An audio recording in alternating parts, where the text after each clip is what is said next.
सबसे पहले तो मैं सभी पत्रकार भाइयों का आभार व्यक्त करती हूँ जो आज मेरे द्वारा आमंत्रित करने पर आप यहाँ पधारे हैं।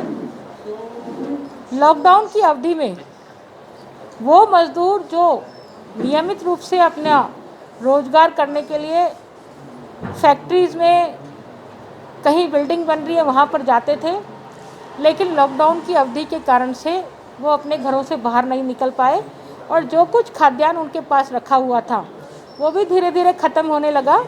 और जब ये बात अन्य माध्यमों से जैसे जैसे लॉकडाउन की अवधि बढ़ती गई वैसे वैसे हमारे देश के प्रधानमंत्री जी भी इस बात को लेकर के चिंतित थे कि रोज़ खाने वाला और रोज़ कमाने वाला अपने परिवार की व्यवस्था किस प्रकार से करेगा।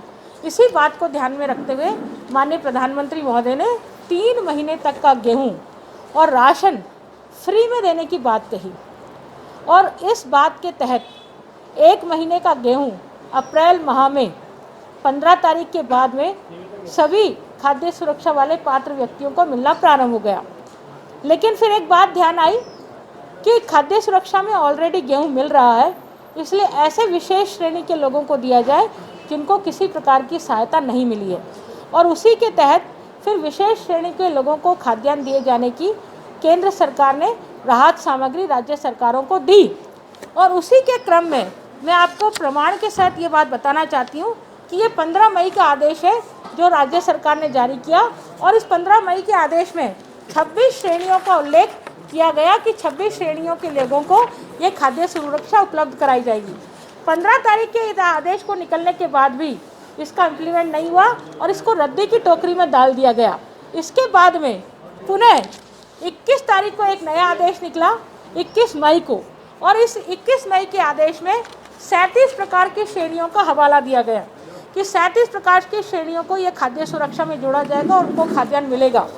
21 तारीख के इस आदेश के बाद में जो विशेष बात मुझे कहनी है वो यह है कि शनिवार के दिन यानी कि 24 तारीख को ई मित्रों पर पंजीकरण प्रारंभ हुआ। ई मित्रों पर पंजीकरण प्रारंभ होने पर जैसे ई मित्र संचालकों ने पंजीकरण प्रारंभ किया तो शाम को ये पंजीकरण ऑटोमेटिक फेल हो गया, बंद हो गया। सूचनाएं मुझ तक भी आई और मैंने ये सूचना फिर प्रदेश में आला अफसरों को दी। तब ध्यान में आया कि कुछ टेक्निकल कारण से ये पंजीकरण बंद कर दिया गया है। फिर पुनः 24 तारीख को दोपहर में 2 बजे से ये पंजीकरण प्रारंभ हुआ। दोपहर 2 बजे से पंजीकरण प्रारंभ होने के बाद में ये 25 तारीख तक पंजीकरण हुआ और कल चूँकि 25 तारीख थी, 25 तारीख की शाम को ये उदाहरण के रूप में मैं आपको बताना चाहती हूँ कि ये इतने सारे लोगों का पंजीकरण ये डिपार्टमेंट जो IT डिपार्टमेंट है, जो सूचना प्रौद्योगिकी डिपार्टमेंट है, उन्होंने फेल बता दिया। ऐसे फेल पंजीकरण पूरे राजस्थान भर में लगभग 8000 लोग हैं जिनके तकनीकी कारणों से पंजीकरण फेल हो गए। मेरा प्रश्न यह है मुख्यमंत्री महोदय आपसे कि पहली बात तो ये गेहूँ केंद्र सरकार की ओर से आवंटित हुआ है, फिर आपने अपना इतना बड़ा विज्ञापन जारी करके सिर्फ खुद की वाहवाही ली है, इसमें केंद्र सरकार का कहीं उल्लेख नहीं किया गया है। दूसरी बात, आप कह रहे हैं कि आप खुद इस विभाग के मुखिया हैं। जब आप खुद इस विभाग के मुखिया हैं तो क्या वो विभाग ठीक प्रकार से कोई चीज़ डेवलप नहीं कर सकता, कोई ऐप डेवलप नहीं कर सकता, कोई साइट डेवलप नहीं कर सकता, जो बार बार आप इस तरह से आम जनता को जो पहले से ही मरी हुई है उसको और मारने का काम करते हैं। एक इसका स्पष्ट और ताज़ा उदाहरण मैं आपको बताना चाहती हूँ। इस ऑर्डर में नीचे लिखा है कि लॉकडाउन की अवधि में सरकार द्वारा जिन्हें पूर्व में 2500 रुपये की सहायता दी गई है वो इसमें कवर नहीं होंगे। ऐसे अजमेर में 560 मेरी विधानसभा में लोग हैं जिनको 2500 रुपये की सहायता मिलनी थी लेकिन उनको नहीं मिली। अब वो बेचारे कहाँ जाएं, क्योंकि उनको 2500 भी नहीं मिले हैं और वो इसमें खाद्यान्न में पंजीकरण भी नहीं करा सकते हैं। तो ऐसे लोगों का कौन धनी दोरी है, कौन उनको सहायता उपलब्ध कराएगा। एक बात और मैं निवेदन करना चाहती हूँ, ये एक प्रत्यक्ष उदाहरण है। ये दोनों चीज़ें आपके सामने खुद के सामने ही रखती हूँ मैं। ये दोनों चीज़ों को आप देखें। ये खबर अक्टूबर 2019 की है। ये 3 अक्टूबर 2019 की खबर है जिसमें मुख्यमंत्री महोदय कहते हैं कि अब राजस्थान में तंबाकू उत्पादों पर बैन किया गया है और उस समय खूब अखबारों में वाहवाही ली गई, अखबारों में गाड़ी कमाई जो जनता की थी, उस गाड़ी कमाई से विज्ञापन जारी किए गए। और माननीय मुख्यमंत्री जी कहते हैं कि अब राजस्थान देश का तीसरा राज्य बन गया है महाराष्ट्र और बिहार के बाद में, जहां पर तंबाकू उत्पादों पर बैन लगा दिया गया है। और आज की खबर आई है जिसमें मुख्यमंत्री कह रहे हैं कि तंबाकू उत्पादों पर से बिक्री से जो है रोक हटा दी गई है, वो तंबाकू उत्पाद बेच सकते हैं। तो आप गांधी जी जैसी जयंती पर भी राजनीति करने से नहीं चूक रहे हैं।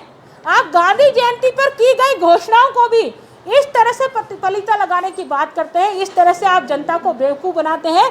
ये प्रधानमंत्री जी द्वारा जो दी जा रही सहायता है, लोगों को अच्छे से पता है कि ये प्रधानमंत्री जी द्वारा दी गई सहायता है, उसके बावजूद आप अपना नाम करके इसमें बांट रहे हैं।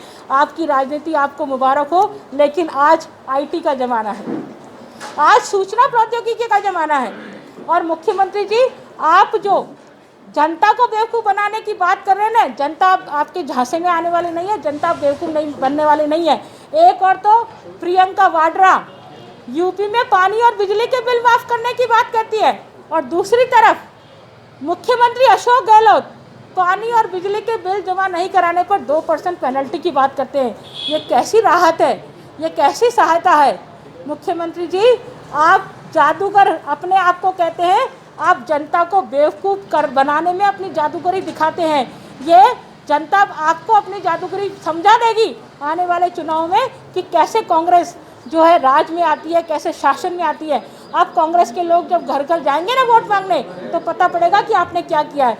इसलिए मुख्यमंत्री जी, आपको निवेदन करना चाहती हूँ कि कम से कम केंद्र सरकार से मिलने वाली सहायता को तो आम जनता तक पहुँचाने की व्यवस्था करें, और यदि आपसे व्यवस्था नहीं होती है तो आप त्यागपत्र दे दें, ताकि जो भी शासन में आएगा वो इस व्यवस्था को ठीक प्रकार से कर पाएगा। इतना ही निवेदन करने के लिए आप सबको यहाँ आमंत्रित किया था। आपने मेरी बात को ध्यानपूर्वक सुना, उसके लिए आपको बहुत बहुत धन्यवाद।